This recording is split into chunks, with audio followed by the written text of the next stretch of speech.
ഷാഫി പറമ്പിൽ അങ്ങേക്ക് 9 മിനിറ്റ് സംസാരിക്കും. സർ, കേരളത്തിലെ സഹകരണ പ്രസ്ഥാനങ്ങൾ സമസ്ത മേഖലയെയും സ്പർശിക്കുന്നതും രാജ്യത്തിന് തന്നെ മാതൃകയുമാണ്. ഇന്ത്യയിൽ സഹകരണ ബാങ്കിംഗ് രംഗത്ത് സ്വരൂപിക്കുന്ന നിക്ഷേപത്തിന്റെ 60% കേരളത്തിന്റെ വിഹിതമാണ്. കൂടാതെ കേരളത്തിലെ സംസ്ഥാന ജില്ലാ പ്രാഥമിക സഹകരണ ബാങ്കുകളിൽ 3.51 കോടി അക്കൌണ്ടുകളും 1.27 ലക്ഷം കോടി രൂപയുടെ നിക്ഷേപവും 1 ലക്ഷം കോടി രൂപയുടെ വായ്പയും നിലവിലുണ്ട്. അതോടൊപ്പം നഗര ഗ്രാമ വ്യത്യാസമല്ലാതെ സമസ്ത ജനവിഭാഗങ്ങളുടെയും സാമ്പത്തിക ക്രയവിക്രയങ്ങളുടെ ജീവനാടി കൂടിയാണ് സഹകരണ പ്രസ്ഥാനം. സംസ്ഥാനത്തെ സഹകരണ മേഖലയിലെ നിക്ഷേപത്തിൽ ഒരു പൈസ പോലും നഷ്ടപ്പെടില്ല എന്ന് സംസ്ഥാന സർക്കാർ ഉറപ്പു നൽകിയ നടപടി സഹകരണ മേഖലയുടെ വിശ്വാസ്യത ഒന്നുകൂടി ഉയർത്തുമെന്ന് ഈ സഭ ആത്മാർത്ഥമായി വിശ്വസിക്കുന്നുവെന്ന് കേരളത്തിന്റെ മുഖ്യമന്ത്രി ശ്രീ പിണറായി വിജയൻ 2016 നവംബർ മാസം 22-ാം തീയതി ഇവിടെ ചട്ടപ്രകാരം 275 പ്രകാരമുള്ള സബ്സ്റ്റാൻറ്റീവ് മോഷന്റെ ഭാഗമായി അവതരിപ്പിച്ച പ്രമേയത്തിൽ പറയുന്നത്. സർ, ഞങ്ങൾ ഉൾപ്പെടെയുള്ള ആളുകൾ, പ്രതിപക്ഷം ഉൾപ്പെടെയുള്ള ആളുകൾ ഇവിടെ കൈയടിച്ച് ഒരുമിച്ച് നിന്ന് പാസാക്കിയ ഒരു പ്രമേയത്തിന്റെ ഭാഗം കേന്ദ്ര സർക്കാരിന്റെ കരങ്ങൾ ഈ രാജ്യത്തിന്റെ പ്രസിദ്ധമായ മോഡലിനെ തകർക്കാൻ ശ്രമിക്കുമ്പോൾ ഇനിയും ഞങ്ങൾ പറയുന്നു, അതിനെ പ്രതിരോധിക്കാൻ കേരളത്തിന്റെ പ്രതിപക്ഷം ഒരുമിച്ചുണ്ടാകുമെന്നുള്ള കാര്യത്തിന് ഒരു സംശയവും ഇവിടെ ആർക്കും വേണ്ട. സാർ, അങ്ങനെ കേന്ദ്ര സർക്കാർ നടത്തുന്ന ശ്രമങ്ങൾക്കെതിരെ പ്രതിരോധിക്കണമെന്ന് ഒരുമിച്ച് ചേർന്ന് തീരുമാനിച്ച നമുക്കിടയിൽ നിന്ന് പിന്നെ അതിനുശേഷം ഇവിടെ ജനാധിപത്യ വിരുദ്ധമായ ചില നടപടികൾ കൈക്കൊള്ളുകയാണ്. സാർ, പണ്ട് ജില്ലാ ബാങ്കുകൾ പിരിച്ചുവിട്ടപ്പോ ഈ നിയമസഭയിൽ വന്ന് അതിലെ ജനാധിപത്യ വിരുദ്ധതയെ സംബന്ധിച്ച് വാതോരാതെ പ്രസംഗിച്ചിരുന്ന ആളുകളുടെ പ്രസംഗമെല്ലാം ഇന്നും നിയമസഭയിലെ റെക്കോർഡ്സിലുണ്ട്, ലൈബ്രറിയിലുണ്ട്. അതൊക്കെ ജീവനോടെ നിലനിൽക്കെ തന്നെ ഇത്രയും ജനാധിപത്യ വിരുദ്ധമായ ഒരു നടപടി, അതും കേന്ദ്ര സർക്കാരിനെതിരെ പ്രതിഷേധം രേഖപ്പെടുത്തുന്ന കാര്യത്തിൽ ഈ പ്രതിപക്ഷത്തിന്റെ കൂടെ പിന്തുണ, ഈ ജില്ലാ ബാങ്കുകളുടെ കൂടെ പിന്തുണ, കേരളത്തിലെ 14 ജില്ലാ ബാങ്കുകളും അന്ന് നടന്ന സമരങ്ങളിൽ രാഷ്ട്രീയ വ്യത്യാസമില്ലാതെ നോട്ട് നിരോധനത്തിന്റെ കാര്യത്തിൽ ഒരുമിച്ച് നിന്ന് കേരളത്തിന്റെ എല്ലാ ഹെഡ്ക്വാർട്ടേഴ്സുകളിലും ജില്ലാ ഹെഡ്ക്വാർട്ടേഴ്സുകളിലും ഒരുമിച്ച് ആ ജനാധിപത്യ വിരുദ്ധതയ്ക്കെതിരെ സമരം നടത്തിയതിനു ശേഷം, ആ കാര്യം നടന്നതിന് ശേഷം ഇപ്പോ അവിടെ നിന്ന് കോൺഗ്രസിന്റേതായ ആളുകളെ മുഴുവൻ പിരിച്ചുവിടുന്നതിന് വേണ്ടി നടത്തുന്ന ജനാധിപത്യ വിരുദ്ധ സമീപനങ്ങൾക്ക് ഞാൻ ഒരു കാര്യം ബഹുമാനപ്പെട്ട മന്ത്രിയോട് പറയുന്നു. കേരളത്തിൽ സമ്പൂർണ്ണ വൈദ്യുതീകരണത്തിന് വേണ്ടി തുടക്കം കുറിച്ച അങ്ങ് ഇവിടെ കേരളത്തിന്റെ സഹകരണ മേഖലയുടെ ഒടുക്കം കുറിക്കുന്ന നടപടികളിലേക്ക് പോകരുത് എന്നാണ് വിനീതമായി ഞങ്ങൾക്ക് ഇവിടെ സൂചിപ്പിക്കാനുള്ളത്. തീർച്ചയായിട്ടും അങ്ങയുടെ കൈകളിൽ ഇതിന്റെ രക്തക്കറ, ഇതിന്റെ പാപക്കറ ഉണ്ടാവാൻ പാടില്ല. സാർ, ഈ ജനാധിപത്യ വിരുദ്ധ നടപടികൾ തീർച്ചയായിട്ടും നമുക്ക് അംഗീകരിക്കാൻ കഴിയാവുന്ന ഒന്നല്ല. സാർ, കേരളത്തിലെ സഹകരണ മേഖലയിലെ ത്രിതല സംവിധാനം, അതിന്റെ ഗുണഗണങ്ങളെ സംബന്ധിച്ച്, അതിന്റെ മെച്ചത്തെ സംബന്ധിച്ചൊക്കെ നമ്മളിവിടെ സംസാരിച്ചതാ. ലോകശ്രദ്ധ നേടിയ കേരള വികസന മാതൃകയുടെ ശക്തി സ്രോതസ്സുകളിൽ ഒന്നായ സംസ്ഥാന സഹകരണ മേഖലയെ ദുർബലപ്പെടുത്തരുത് എന്നാണ് കേരളത്തിന്റെ മുഖ്യമന്ത്രി എന്ന് പറഞ്ഞത്. സാർ, ലോകശ്രദ്ധ നേടിയ ഒരു മാതൃകയിൽ പിന്നെ എന്തിനാണ് സാർ ഇങ്ങനെ അനാവശ്യമായ ഒരു മാറ്റത്തിന് നമ്മൾ മുതിരുന്നത്? സാർ, ആ ജനാധിപത്യ വിരുദ്ധതയെ നമ്മൾ എന്തിനാണ് പ്രോത്സാഹിപ്പിക്കുന്നത്? ഈ ത്രിതല സംവിധാനം എന്തുകൊണ്ട് നിലനിന്നുകൂടാ? കേരളത്തിന്റെ സഹകരണ മേഖലയുടെ വിശ്വാസ്യതയെ സംബന്ധിച്ചെല്ലാം നമ്മളിവിടെ സൂചിപ്പിച്ചു കഴിഞ്ഞു. സാർ, SBI SPT ലയനം നടന്നപ്പോ അപ്പുറത്തും ഇപ്പുറത്തും ഇരിക്കുന്ന ആളുകൾ ആ ലയന നീക്കത്തിനെതിരെ ശക്തമായ പ്രതിഷേധം ഈ സഭയിൽ രേഖപ്പെടുത്തി. അങ്ങനെ രേഖപ്പെടുത്തിയിട്ടുള്ള നമ്മൾ എന്തിനാണ് സാർ പിന്നെ വീണ്ടും ഇങ്ങനെ ഒരു കേരള ബാങ്ക് എന്നുള്ള പേരിൽ ഈ സഹകരണ ബാങ്കിൽ നിലവിലുള്ള സംവിധാനത്തെയും വിശ്വാസ്യതയും വേറെ മറ്റു പല കാര്യങ്ങൾക്കും വേണ്ടി ഉപയോഗപ്പെടുത്താൻ വേണ്ടി നമ്മൾ തീരുമാനിക്കുന്നത്?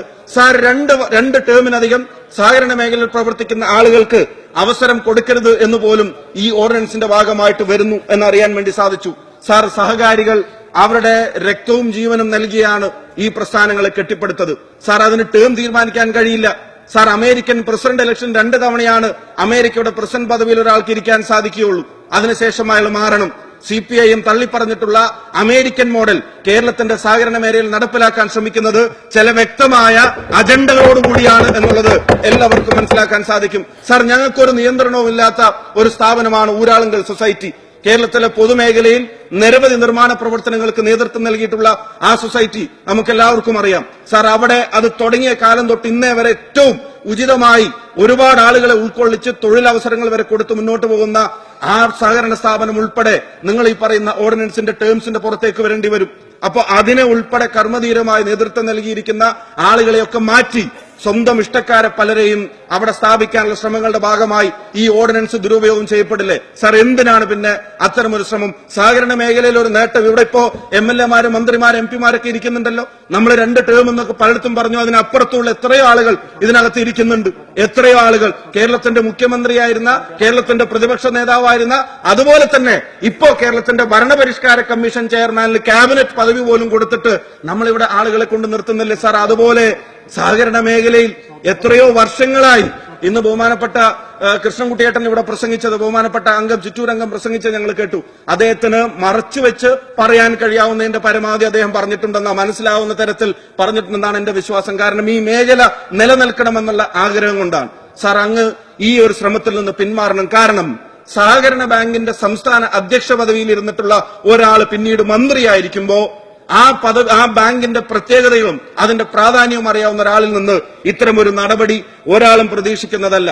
ഈ മേഖലയിലെ നിരവധി പ്രവർത്തനങ്ങളിൽ അങ്ങേക്ക് ഇടപെട്ട് ശരിയാക്കാൻ കഴിയുമെന്ന് ഞങ്ങൾക്ക് വിശ്വാസമുണ്ട്. ഇപ്പോ ഉദാഹരണത്തിന് വിജയ് മല്യയ്ക്കൽ SBI ലോൺ കൊടുത്തതുപോലെ റബ്കോക്ക് ഇപ്പോഴും നിങ്ങൾ സഹായം കൊടുക്കാൻ വേണ്ടി തീരുമാനിക്കുക.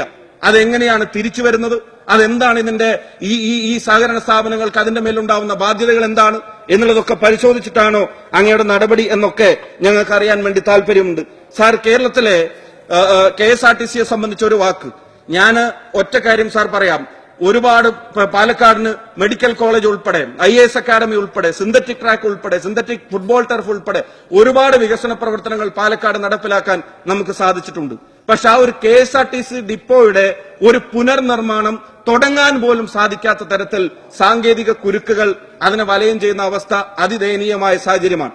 അങ്ങ് സബ്മിഷനിൽ മറുപടി പറഞ്ഞിട്ടുണ്ട്, അടുത്ത ബോർഡ് യോഗം ചേരുമ്പോൾ അതിൽ പരിഗണിക്കാമെന്നുള്ളത്. സാർ, KSRTC ലാഭത്തിലാവണമെന്നുള്ളത് അവിടുത്തെ ജീവനക്കാരുടെ ഉൾപ്പെടെയുള്ള ആവശ്യമായി മാറണം. ഒരു സൊസൈറ്റിയുടെ പേര് പറഞ്ഞ് ഒരു കെട്ടിടം ഒഴിഞ്ഞു കൊടുക്കാത്തതിന്റെ പേരിൽ മാത്രം പണി തുടങ്ങാൻ നിർമ്മാണ കരാർ ഏറ്റെടുത്തിട്ടുള്ള ആൾക്ക് കഴിയാതെ പോയതിന്റെ സാഹചര്യത്തിൽ പിന്നീട് അത് ഉപേക്ഷിച്ചു പോവുകയാണ് അയാൾ. ഇനിയിപ്പോ വീണ്ടും കൊടുക്കുമ്പോൾ ഉയർന്ന റേറ്റ് നമുക്ക് കൊടുക്കേണ്ടതായിട്ട് വരിക. അപ്പൊ KSRTC നിലനിൽക്കണം, ലാഭത്തിലാക്കണം എന്നുള്ളത് മന്ത്രിയോ ടോപ്പ് മാനേജ്മെന്റോ മാത്രം വിചാരിച്ചാൽ പോരാ. അതിന്റെ കൂടെ പ്രവർത്തിക്കുന്ന എല്ലാവരുടെയും ഒരാഗ്രഹമായി അത് മാറണം. തീർച്ചയായിട്ടും അത് പാലക്കാട്ടെ KSRTC സ്റ്റാൻഡിന്റെ നിർമ്മാണ പ്രവർത്തനങ്ങൾ അടിയന്തരമായി തുടങ്ങാനുള്ള നടപടികൾ അങ്ങയുടെ ഭാഗത്തുണ്ടാവണമെന്ന് ഞാൻ വിനീതമായിട്ട് അഭ്യർത്ഥിക്കുകയാണ്. സാർ, എനിക്ക് എന്നെ കേൾക്കുന്ന പ്രിയപ്പെട്ട ഇടതുപക്ഷത്തെ യുവജന നേതാക്കന്മാരോട് അവരോടൊരു വാക്ക് സൂചിപ്പിക്കാനുണ്ട്. നിങ്ങളിവിടെ രാവിലെ സ്വാശ്രയ സ്ഥാപനങ്ങളുടെ ഫീസ് വർധനയെ സംബന്ധിച്ച് പ്രിയപ്പെട്ട VT ബൽറാം ഒരു അടിയന്തര പ്രമേയ അവതരണ അനുമതി ചോദിച്ച ഒരു പ്രസംഗം നടത്തിയപ്പോ നിങ്ങൾ പ്രധാനപ്പെട്ട 2-3 പേര് ആ സമയത്ത് ഇവിടെ ഉണ്ടായിരുന്നില്ല. നിങ്ങൾ തിരിച്ചു വന്നതിന്റെ ശേഷം മന്ത്രിക്ക് കൈയടിക്കുന്നൊക്കെ ഞങ്ങൾ കണ്ടു. 10,000 രൂപയുടെ വർധനവ് ഒരു വർഷമുണ്ടാക്കിയപ്പോ ഈ സഭക്കകത്ത് അന്നത്തെ ഇടതുപക്ഷം പ്രതിപക്ഷത്തിരിക്കുമ്പോൾ നടത്തിയ പ്രസംഗങ്ങളുടെ വാചകങ്ങൾ ഞാൻ നിങ്ങൾക്ക് എടുത്തു തരാം. 10,000 രൂപയുടെ വർധനവ്, അന്നുണ്ടാക്കിയ കോലാഹലങ്ങളുടെ ദൃശ്യങ്ങൾ ഞങ്ങൾ എടുത്തു തരാം.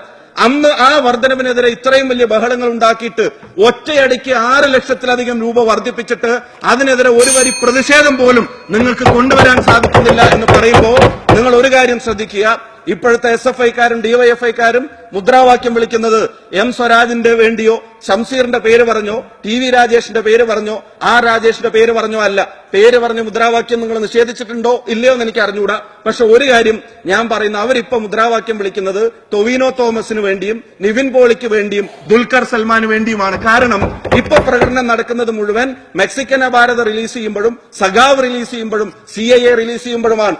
നിങ്ങളുടെ നിലപാടുകൾക്ക് വേണ്ടി പേര് പറയാതെങ്കിലും ഒരു സ്റ്റാൻഡ് എടുക്കാൻ അവർക്ക് അവസരമുണ്ടോ? കേരളത്തിലെ സ്വാശ്രയ സ്ഥാപനങ്ങളിലെ ഫീസ് വർധനവ് ഇരട്ടിയിലധികമായിട്ട് പോലും കമാന്നൊരു അക്ഷരം ഉരിയാടാൻ കഴിയാതെ ദുർബലരായിരിക്കുന്ന നിങ്ങൾ തീർച്ചയായിട്ടും ഇന്നലെ ഇന്ത്യൻ എക്സ്പ്രസിൽ വന്നതുപോലെ ഇവിടെ Kerala CM inviting humiliation after humiliation the CPM saga may be coming to a close in India എന്ന് ഞങ്ങളുടെ അനുഭാവിയല്ല TJS ജോർജ് ഉൾപ്പെടെയുള്ള ആളുകൾ പറയുമ്പോ ആ മുഖ്യമന്ത്രിയെ ഭയന്ന് ഇത്തരം അനീതികൾ നടക്കുമ്പോ തീർച്ചയായിട്ടും ശംസീർ എന്നോട് തർക്കിക്കാം. ശംസീറിന്റെ ആവേശത്തെ ഞാൻ സ്വാഗതം ചെയ്യുന്നു. പക്ഷേ ഈ ഫീസ് വർധനവ് ശരിയല്ല എന്ന് പറയാനുള്ള ഒരാർജവം കൂടി ഒരിടതുപക്ഷ യുവജന പ്രസ്ഥാനത്തിന്റെ പ്രവർത്തകർക്ക് ഉണ്ടാവേണ്ടത് ഈ കാലഘട്ടം നിങ്ങളിൽ നിന്ന് ആഗ്രഹിക്കുക.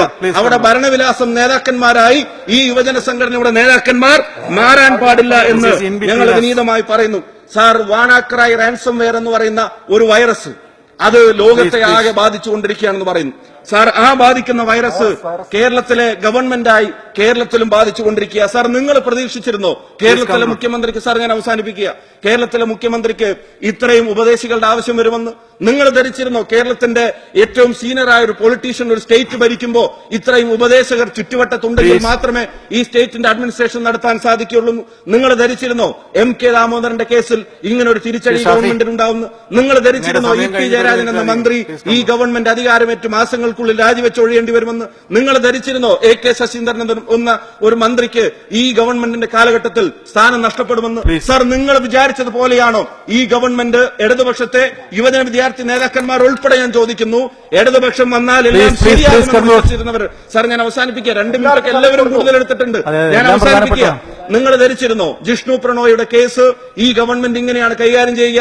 സാർ, നിങ്ങൾ ധരിച്ചിരുന്നോ മഹിജയെ പോലെ ഒരു അമ്മ ഈ തിരുവനന്തപുരത്ത് വരുമ്പോ കേരളത്തിലെ പോലീസ് ഇങ്ങനെയാണ് അവരെ കൈകാര്യം ചെയ്യുക എന്ന്? സാർ, നിങ്ങൾ ധരിച്ചിരുന്നോ കേരളത്തിലെ ഗവൺമെന്റ് ഈ 11 മാസക്കാലങ്ങൾക്കുള്ളിൽ സുപ്രീം കോടതിയുടെ മുമ്പിൽ പോയി സാഷ്ടാംഗ പ്രണാമം നടത്തി 25,000 രൂപ പിറ്റേ ദിവസം ഇവിടെ വന്നിട്ട് DGP സെൻകുമാറിന്റെ സല്യൂട്ട് പിണറായി വിജയൻ സ്വീകരിക്കേണ്ടി വരുമായിരുന്നെന്ന് നിങ്ങൾ ധരിച്ചിരുന്നോ?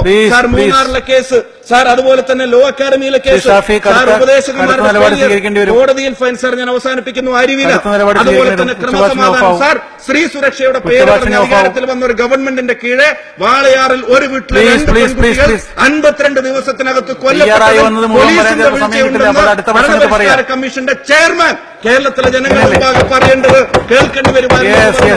സാർ, പ്രതിപക്ഷം എലിനോ ആവരുത് എന്ന് പ്ലീസ് അവസാനിപ്പിക്കട്ടെ. പ്രിയപ്പെട്ട മുല്ലക്കര പറഞ്ഞത് ഞങ്ങളോട് മാത്രമല്ല, പ്രിയപ്പെട്ട മുല്ലക്കര പറഞ്ഞത് ഞങ്ങൾക്കറിയാം ആരോഗ്യമാണെന്ന്. കേരളത്തിന്റെ മുഖ്യമന്ത്രിക്ക് മുതലാളിയുടെ ശൈലിയാണ് എന്ന് പറഞ്ഞത് പ്രിയപ്പെട്ട ശ്രീ കാനം രാജേന്ദ്രനാണ്. അതുകൊണ്ട് പ്രതിപക്ഷത്തെ മാത്രം അങ്ങ് ഈ കാര്യങ്ങൾ പറഞ്ഞതാക്കരുത്. കിഫ്ബി തട്ടിപ്പാകുമെന്നൊരു മന്ത്രി പറയും നിങ്ങൾ പ്രതീക്ഷിച്ചിരുന്നോ? ശിവസേനയ്ക്ക് മോറൽ പോലീസിംഗിന് പോലീസ് കൂട്ടുനിൽക്കുമെന്ന് പ്രതീക്ഷിച്ചിരുന്നോ? മഹാരാജാസിലെ കോളേജിലെ അക്രമത്തിൽ ഉപയോഗിക്കുന്ന ആയുധങ്ങൾ മുഴുവൻ അത് വാർക്കപ്പണിക്കാരുടെ പണിയായുധങ്ങളാണെന്ന് രാജാവേ എന്ന് കേരളത്തിന്റെ മുഖ്യമന്ത്രി പറയുന്ന അവസ്ഥ ഉടനുണ്ടാവുമെന്ന് നിങ്ങൾ പ്രതീക്ഷിച്ചു. അതുകൊണ്ട് 11 മാസത്തെ പ്രോഗ്രസ് റിപ്പോർട്ട് എടുക്കുമ്പോൾ സാർ, നിങ്ങൾ വിചാരിക്കുന്നത് പോലെ എവറിത്തിങ് ഇസ് നോട്ട് സേഫ്, എല്ലാം ശരിയായിരുന്നു. Please conclude. Yes please.